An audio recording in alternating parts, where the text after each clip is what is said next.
Hi guys, I'm getting ready to harvest some of this amaranth grain. It's actually little seeds. The easiest way to do this is just to take a bowl or a plate or something with a handle. Well, I'm just using this string, this piece of paracord from my hat band to hold it in place. That way my hands are free. I can just take the inflorescence, the flower heads, and just kind of rub them back and forth in my hands, and all the seeds fall right into this. Best way to do this is to get these flower heads when they're still green, because you'll get a lot less chaff and more seed. This is red root amaranth, and it has black seeds.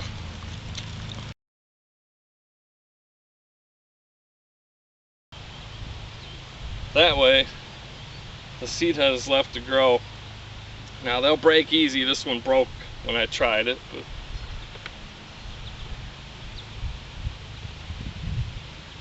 this one here is just full of seeds. Wow, there's a lot coming out of there.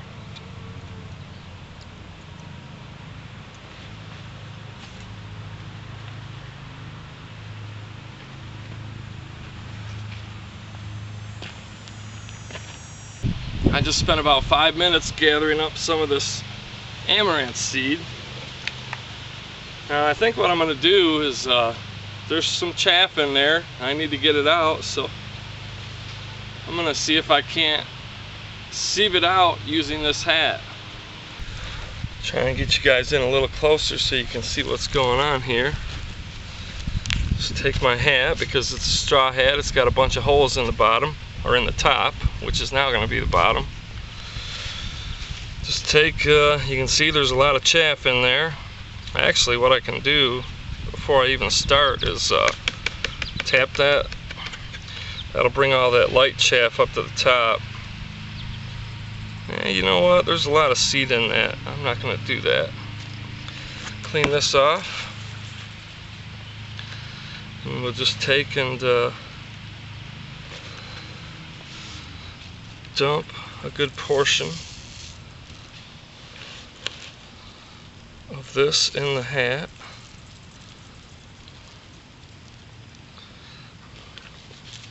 And we can just fold it. Nice thing too is if you got a nice crosswind, I got the wind coming this way, it should blow some of that loose chaff away as I winnow it and sieve it out.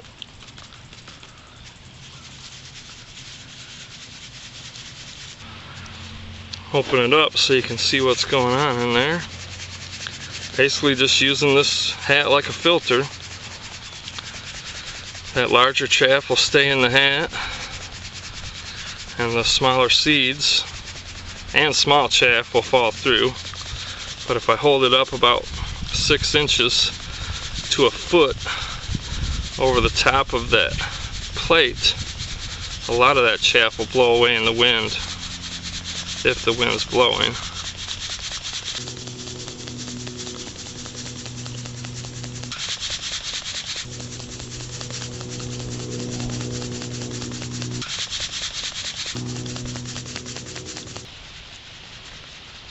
Alright, well, I've been winnowing this for about 5 minutes now.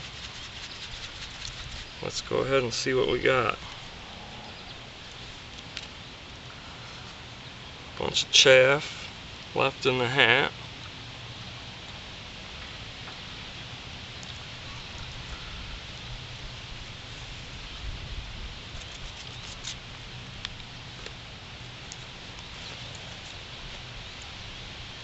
And a whole bunch of seeds.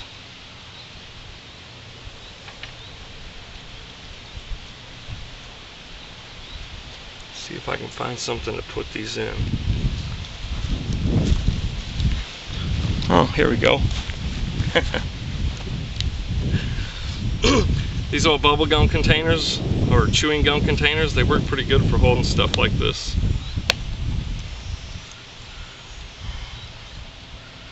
Alright, we'll just fold that.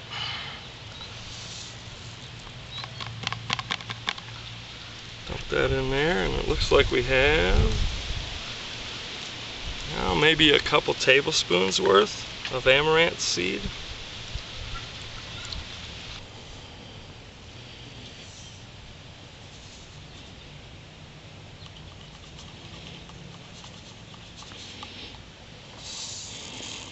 Oh yeah, I've got at least 2 tablespoons, probably about 3 tablespoons worth in here.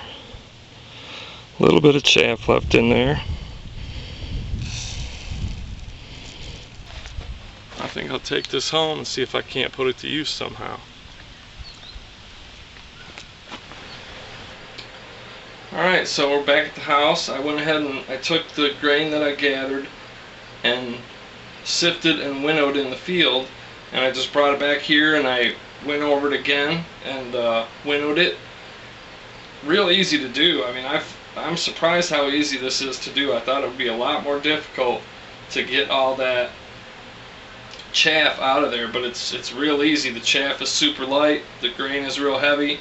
You just hold it about 6 inches to a foot off of a plate and sift it, and the chaff just blows away in the wind.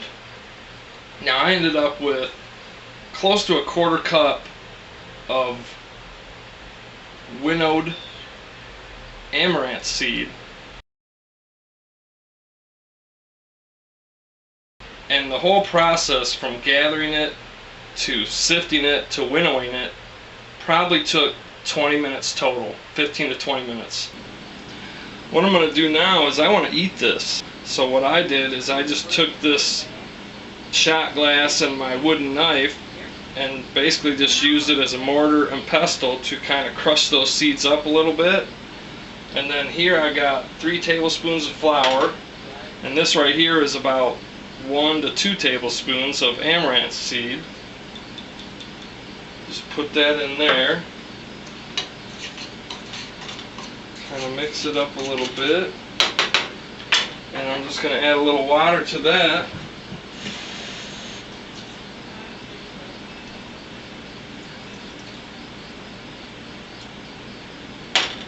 Enough to make a little fritter or bannock. It kind of just looks like a poppy seed dough.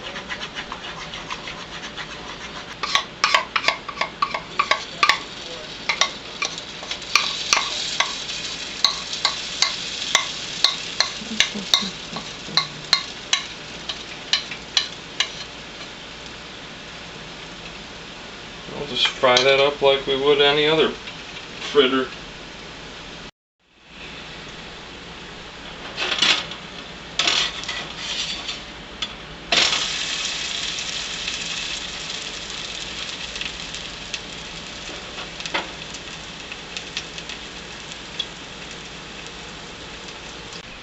I didn't want to add anything else to this because I want to be able to taste it to see if there's any, if I can taste the amaranth in there.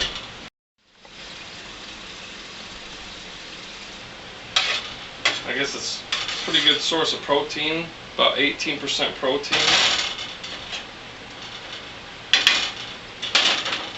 And it's a good source of, I believe it's called lysine, which is a amino acid that's not found in a lot of other grains.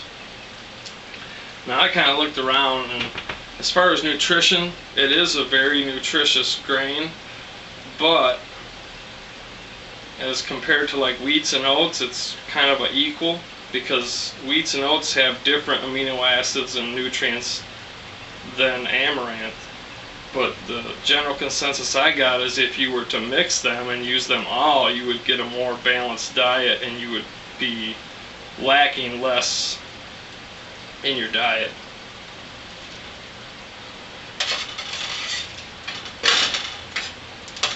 I mean, I personally wouldn't see this amaranth as a replacement to wheat or corn or oats, but I do believe it is a good, valuable food source that's widely overlooked. I mean, this this pigweed is considered an invasive and noxious species in the US and Canada because it's hard to kill with herbicides, and it takes over fields, and it reduces these big farms' crops.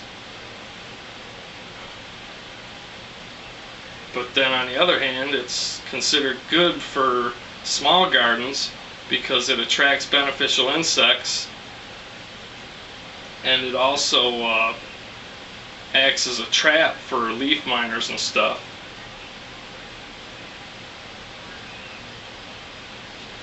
And I believe I read that it also loosens up the soil so that other plants that, you know, may not have a stronger root system can spread their roots easier.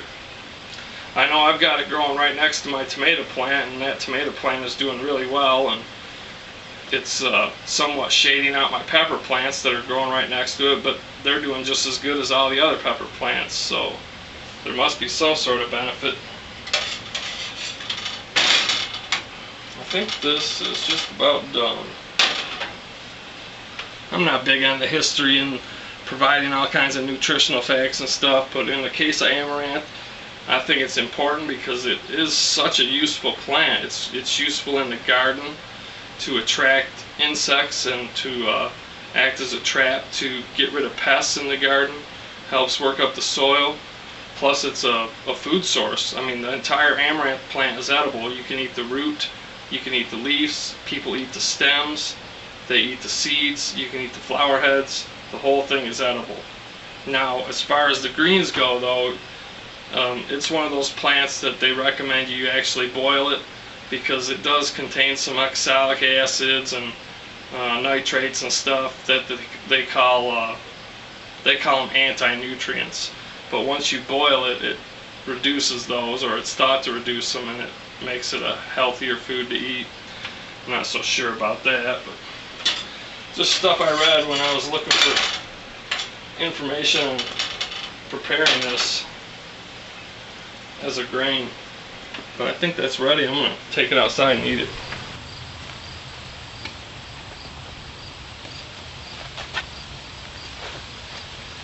Let's give it a taste.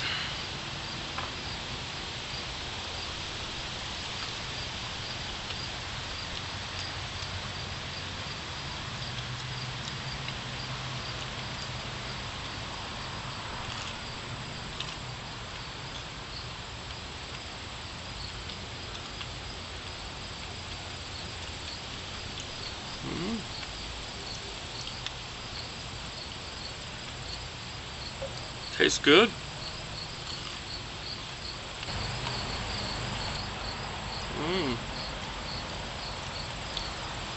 It actually tastes real good. It's a lot better than just plain flour, that's for sure. I can definitely feel myself crunching up those seeds, so I don't think I got them all crushed up very good. That's actually really good. And I bet it's really good for you too. And it didn't take me no time to harvest that grain.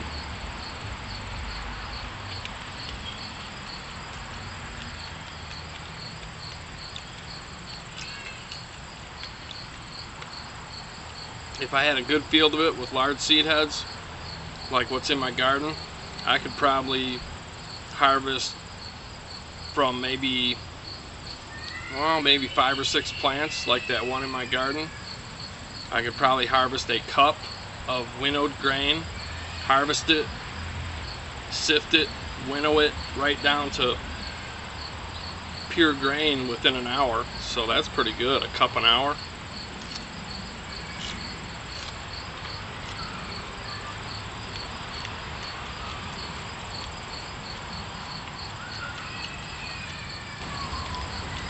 Yeah.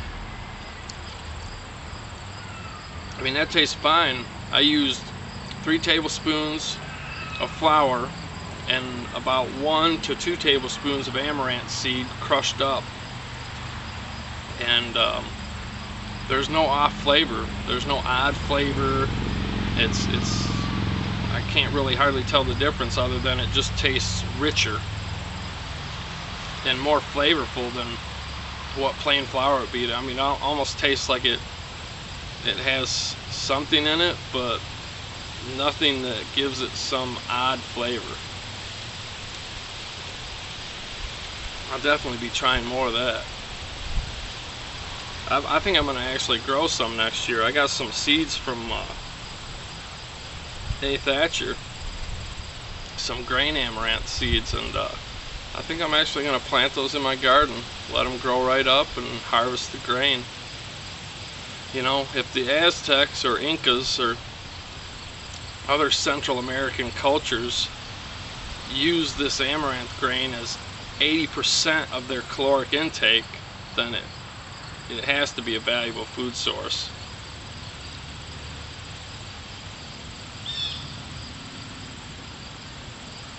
Just makes me wonder why these foods that we now consider wild edibles,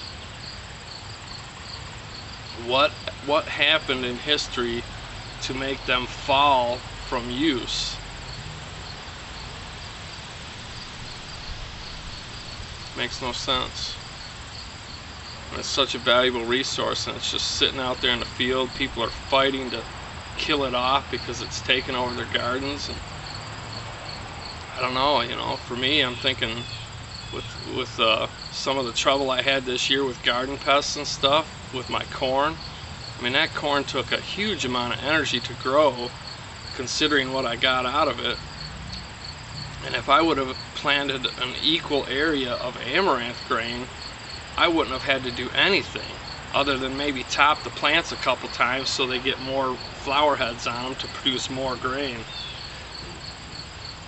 But as far as bugs, I mean, the bugs don't bother it at all. You don't need to water it. I mean, it just grows.